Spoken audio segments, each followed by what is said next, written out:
Hey, what's going on, guys? It's Next Up Nova, and I wanted to say, just before we start the video, thank you guys so much for the support. We've gone from 700 subs to around 1,900 subs in the span of about a week. That's absolutely insane, and I hope you all are enjoying the content. It's just going to keep getting better and better and better.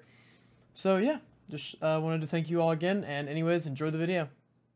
Yo, what's going on, guys? My name's Next Up Nova, back with another Destiny 2 Season of the Lost video. In this video, we're going to be reviewing 10 of the best new Season 15 weapons, as well as some returning ones.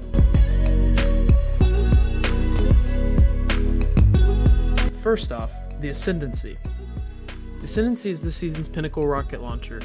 It has a perk that was famous for being on the Wendigo grenade launcher back in Forsaken, which is called Explosive Light, which reads, picking up an orb of power increases the next projectile's blast radius and damage. The full perk pool contains the following: Precision Frame, Quick Launch, Impact Casing, and a choice of Impulse Amplifier or Ambitious Assassin, and a choice of Explosive Light or Chain Reaction. This rocket is obtained by reaching rank 16 in either Crucible, Gambit, or the Vanguard. It does a pretty good chunk of damage to bosses and groups of enemies in PvE, but with the nerf to Explosive Light, it's not as powerful as it could be. Next, Judgement.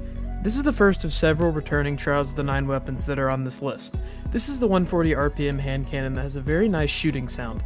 It drops by random chance after completing the first encounter of Prophecy. This thing is an extremely solid option in PvP for getting quick, easy 3 taps, and with its perk pool, this thing has the potential to be a top used weapon headed into Trials on September 10th. My personal god roll for this weapon is Sure Shot, Actorized Rounds, Slide Shot, and Opening Shot / multi-kill clip. Definitely do not miss out on this weapon if you are a PvP player.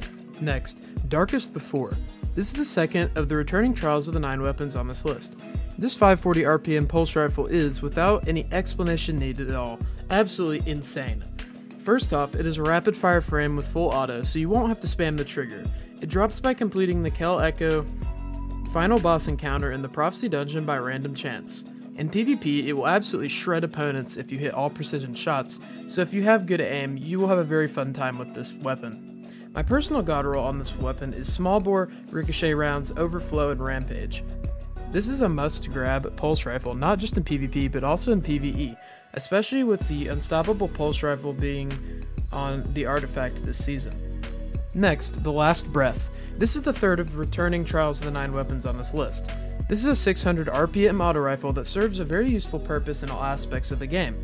This is earned by completing the Hexahedron Cube encounter in the Prophecy dungeon by random drop chance. In PvP, this weapon honestly has an unbelievable TTK for a 600 RPM auto, seeming as they got nerfed a few seasons back. Also, in PvE, it will be very useful with anti-barrier auto rifle being available in the artifact.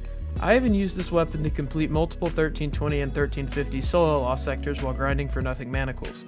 My favorite role in this weapon so far is Corkscrew Rifling, Ricochet Rounds, Dynamic Sway Reduction, and Frenzy. Do be sure you grind out Prophecy and pick this up. Next, we have the Hothead. This is the old Destiny 1 rocket launcher that's making its debut in Destiny 2 as one of the season's strike weapons. This is the best rocket launcher this season in my opinion, a bit better than the Ascendancy. You attain this by grinding the weekly Nightfall strike, preferably the 1320 or 1350 variant to have the highest drop chance. With the right perk roll, this weapon is an absolute beast for boss DPS and will microwave anything that comes in its path. Its D1 glory days are definitely still alive here. My favorite role is Volatile Launch, Impact Casing, Ensemble, and Explosive Light / Vorpal weapon. This is a must-grab weapon for not just this season, but beyond. Next, we have the Servant Leader. This is the new seasonal Gambit weapon drop. You earn this randomly by completing Gambit matches in Season of the Lost. It is very solid 260 RPM scout that compares very much to the Randy's throwing knife, an old currently Sunset Crucible scout rifle. This thing has a very fast rate of fire and TTK to match it. In terms of PvE, I have not had the best experience with it for ad clear, so it is a pass in terms of that.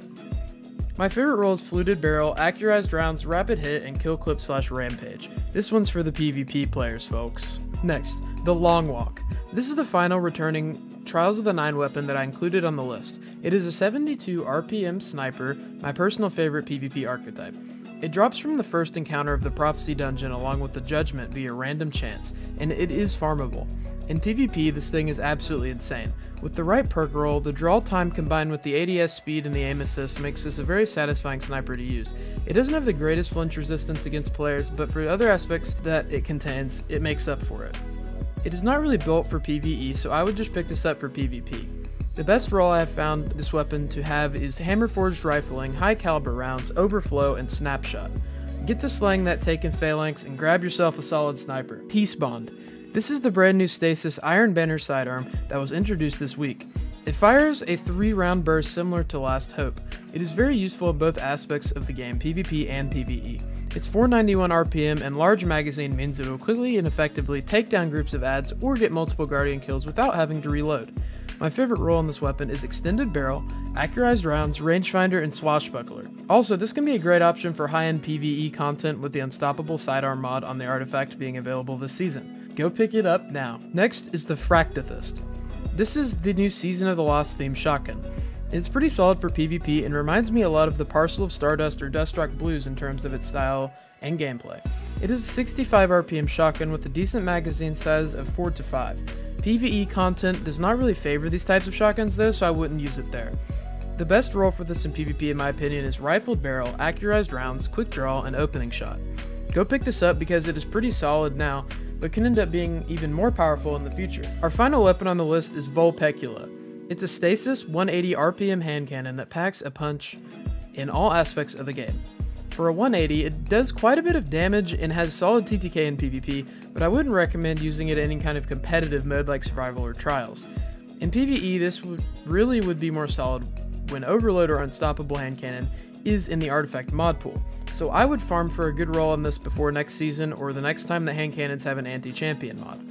I recommend using Hammer-Forged Rifling, Accurized Rounds, Shoot to Loot / Encore, and Headstone / Multi-Kill Clip.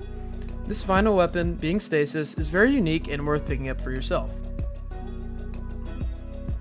Now, we have an honorable mention.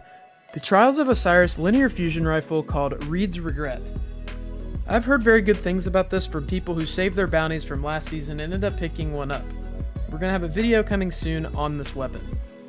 It looks very, very solid, and next weekend is Trials of Osiris launching September 10th, so we will be picking this up and reviewing it for you all. Anyways, thank you all for watching. If you did enjoy, be sure to slap the subscribe button, turn on your post notifications, leave a like if you enjoyed, and comment any other weapons I should review, video ideas, and anything along those lines.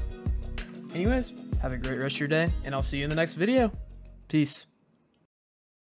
You know, it really would be optimal if you clicked on the 2 videos on screen, and also clicked my little logo in the very middle right there and hit subscribe.